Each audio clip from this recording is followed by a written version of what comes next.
Steve Silverman is the founder and executive director of Flex Your Rights. Can you tell us about what Flex Your Rights is all about? Sure. The mission of FlexiYourRights.org is really very simple. Our mission is to educate people about how to assert their constitutional rights during police encounters and other encounters with law enforcement and the criminal justice system. And when folks go to our website, they'll see videos, they'll see articles about what to do in just about any situation you can imagine, dealing with a police encounter, just about anything involving canines, how to record the police, what to do if police are knocking at your door.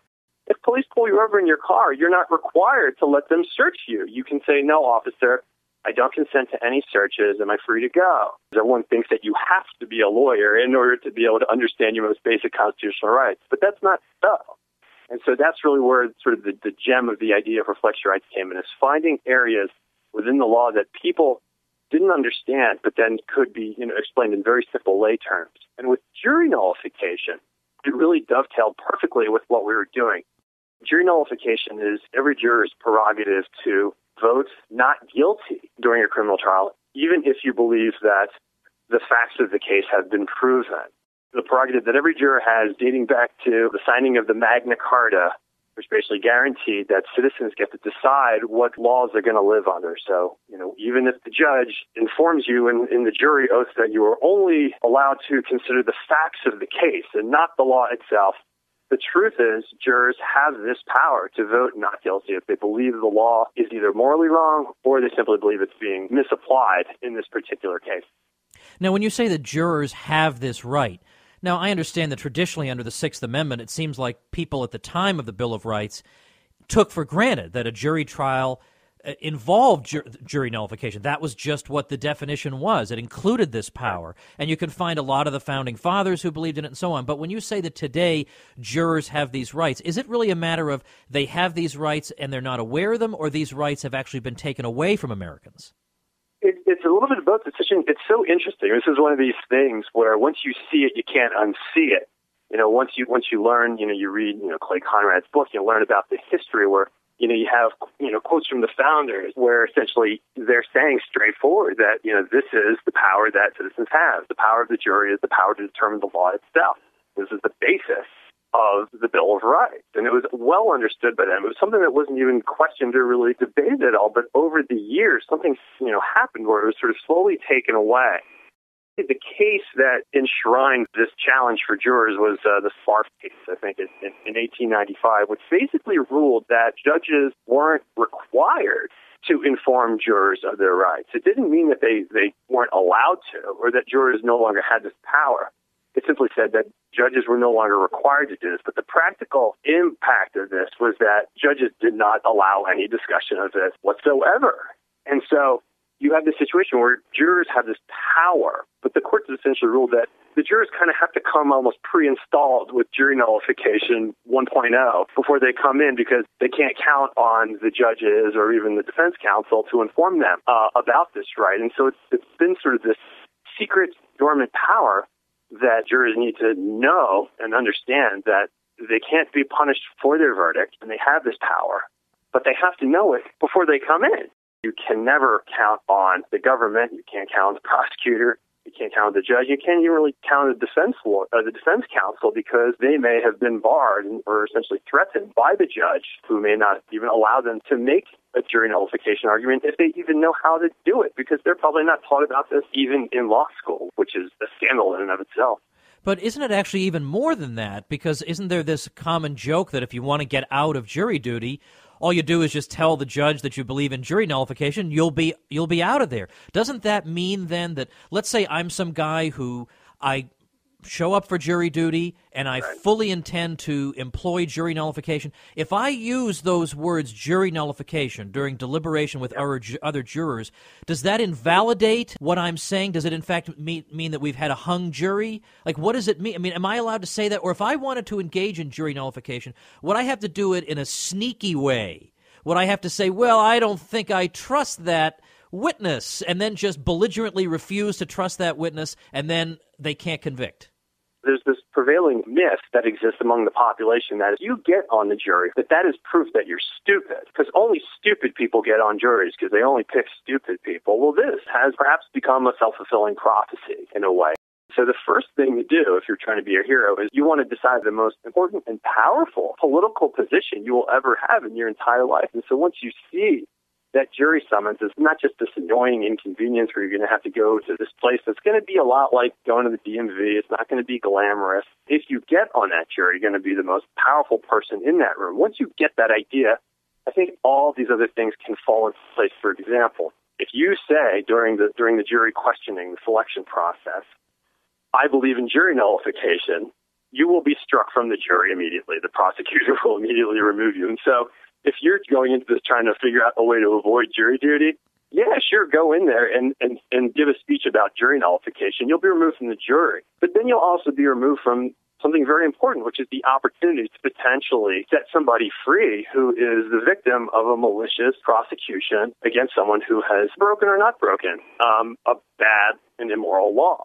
And so once you get to that position where you understand the power, and as a juror, you want to get on the jury, yes, you have to keep the words jury nullification to yourself. This is something Clay Conrad really gets into the sort of the details of how to do this.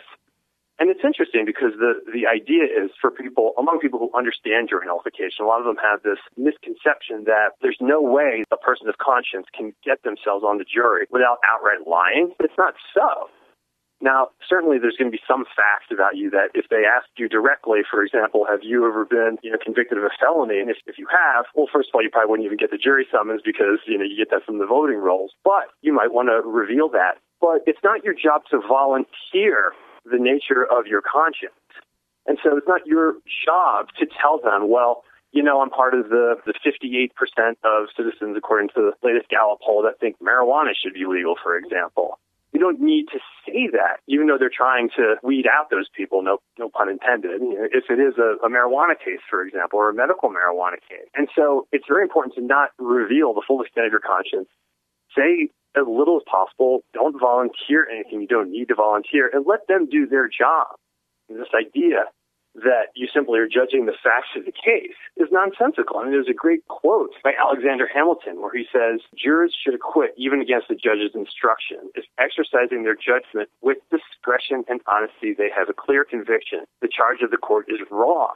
You have this power, and now, once you're on the jury, you probably don't even want to say jury nullification inside the jury room unless you sense that other jurors are feeling the same way. But if you're the only one, and someone's life is on the line, your best practice, if you will, in doing this, I would argue, is to just say not guilty.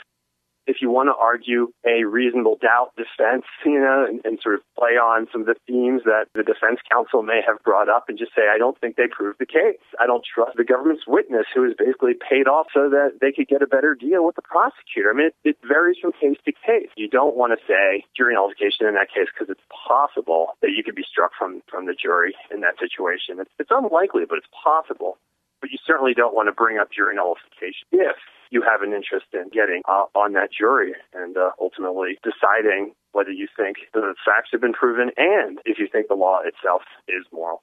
Jury independence, it's part of the process. You have a situation where the police officers in the criminal justice system have discretion over whether they make arrests or not. The DA and the prosecutor have discretion over what charges they make or don't. And then the judge has, of course, his or her own discretion. Ultimately, the jury is the last level of discretion. It's part of the process. Yes, some juries will abuse this. There's no doubt about it, just like prosecutors can abuse their power. But we don't talk about taking away the government's power because they can misuse their discretion. Yet why are we scapegoating juries who have this power? It's a process where juries are allowing for a certain amount of clemency. I mean, after all, presidents have the power to pardon people. Why shouldn't we allow or respect the jury's role as part of this pardon process, as part of this process of mercy? We have cases where jurors, after they've sentenced someone to serve, what ultimately became a 10-year, 15-year mandatory minimum sentence, when they're asked about this by the members of the family or the press, they are shocked to learn the length of the sentence. And they say, well, I thought it was just going to be community service or something like that. I didn't think anyone would actually go to jail for this. And it haunts them for the rest of their lives. It's so important that jurors going into these situations realize the power that they have, and ultimately that the verdict is their responsibility, but they're going to be told over and over and over again, you are not to consider the law itself, you are only to consider the facts.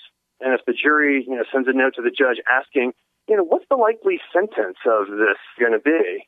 The judge will send back, a letter saying, you are not to even consider the penalty. That is my job. I'm the judge.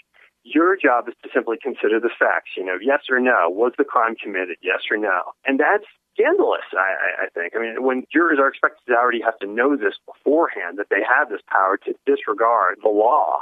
And when you have judges telling them, essentially implying in a sense that if they don't do it right, that they're doing something wrong or perhaps even illegal. I want you to tell us, what does the New Hampshire law say, and how does it change things? The New Hampshire law is very good, and it's important. It says, in all criminal proceedings, the court shall permit the defense to inform the jury of its right to judge the facts and the application of the law in relation to those facts and controversy. And this is a big deal. This New Hampshire law is different, and it's probably stronger than all the others. It's the only state where there's a recognition of this as being respected in some way. And so the question is, how's this law been working? And from what we do know, it's not always working, because sometimes judges will say, this case is not a jury nullification case. And so therefore, the defense counsel is not permitted in this case to use that argument, because this is not a jury nullification case. But in other cases, the judge will allow the defense to use the jury nullification defense. But then, before the jury retires, the judge will issue the final instruction and make it very clear that your job is actually to only judge the facts of the case and not judge the law. So they're essentially saying, yeah. The defense lawyer said all this stuff about jury nullification, this, that, and the other thing. But here are the real rules. Man. And I think that's how some judges in New Hampshire are interpreting this law, totally flying in the face of the spirit of it. And so it remains to be seen what will happen with the New Hampshire Supreme Court. Even if the higher court judge says that was okay, I would hope that the New Hampshire legislature would look at that and say, wait a second, that is exactly what we intended to not happen. We need to redo this law and to make it tighter.